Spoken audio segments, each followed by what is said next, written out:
It's David Ducker coming back at you, and today I want to talk about granularity in your rule set. How specific are your skills? We all know that a good rule set only needs a core mechanic and a skill list. That's all you need. You don't need classes, feats.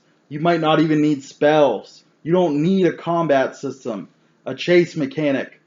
If you have the right skill list, it will all get it done right there. Now, some of those other things can be good to add, but they're add-ons. They're unnecessary. So let us come through, though, to choosing that skill list. How specific should it be? I've been playing a lot of GURPS and Savage Worlds recently, and those are in the opposite end of the spectrum. So, for example, Savage Worlds has fighting and shooting and persuasion. So these are very general, very broad. The granules are huge. And then GURPS is the exact opposite. You have daggers, short swords, long swords, two-handed swords. You have axes. You have bows.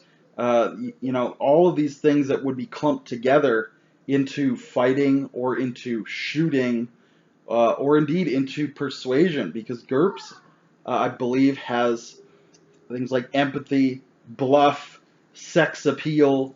It has deceit for lying, diplomacy. It has animal handling.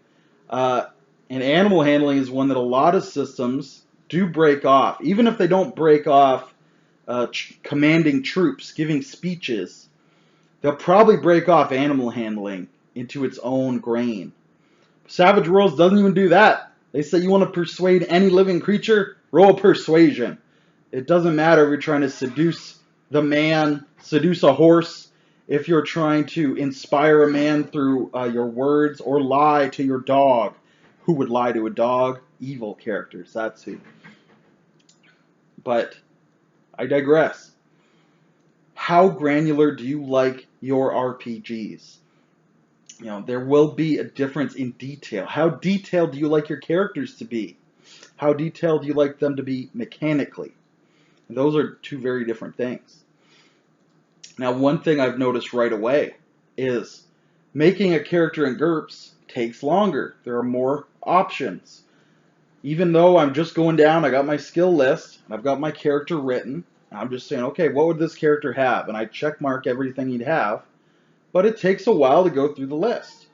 I think there's something like, I want to say 20 pages of skills. Savage Worlds has like 2 pages of skills. So making a Savage Worlds character is so much faster.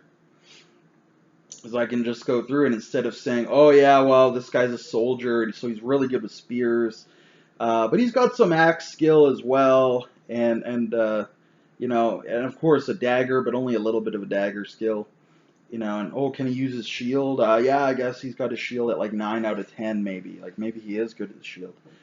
And in GURPS, I can spend a lot of time making him really customized, making him different from everybody else, making sure his backstory and his mechanics align perfectly. Whereas in Savage Worlds, it's like fighting. All of those skills are just fighting. And I can just say, well, he's a soldier. How good in general at fighting is he? All of his weapon skills put together, on a scale of 1 to 10, I can say 7. Excellent. And then I move on with my life. And it could be things like Savage Worlds. Although they might have a skill like Craft, which just lets you build and make things. Whereas GURPS would have things like carpentry, stonemasonry, leatherworking, weaving, art. And art could be broken down into like painting, drawing, sculpting. How granular do you like your rule set to be? This is something I posit to game designers and players alike.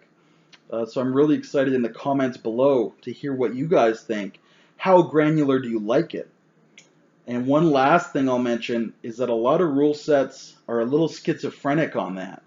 They'll have, like Savage Worlds, for example, they have fighting, but then they also have boating, piloting, and drive. Now those should probably all be combined. Those should probably just be like vehicles or something like that. Driving, and you have horse driving too, you know. Just combine that. But they don't do that. They've got a lot of granularity in that driving vehicle area, but not a lot of granularity in fighting. So why did the designers do that? Were they lazy? And that's probably the answer. Or did they think driving is so much more important than fighting? We need to put emphasis upon it. Because the more granular something is, the more attention you're calling towards it. So they could be doing that. Of course, the power gamer answer would say it's the exact opposite. The power gamer would say by making fighting one stat, they've made that one stat more valuable. Thus, they're encouraging people to take it. So the power gamer would say that the bigger the grains, the more important the skill.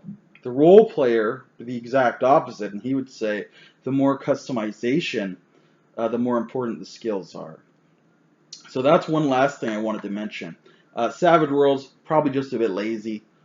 Older rule sets or systems built, hobbled together on top of older rule sets like Pathfinder. They're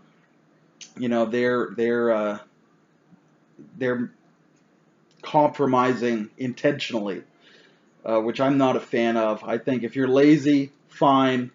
If you're going to do it right, much better. But if you know how to do it right and you're still doing it wrong, that's where I get upset. Pathfinder. So, anyways, back to the comments with you. Let me know what you think about granularity. How many skills is ideal? Is it 20 like Savage Worlds? Is it 200 like GURPS? Where exactly is it in between those two? And until I see you again, good day and good gaming.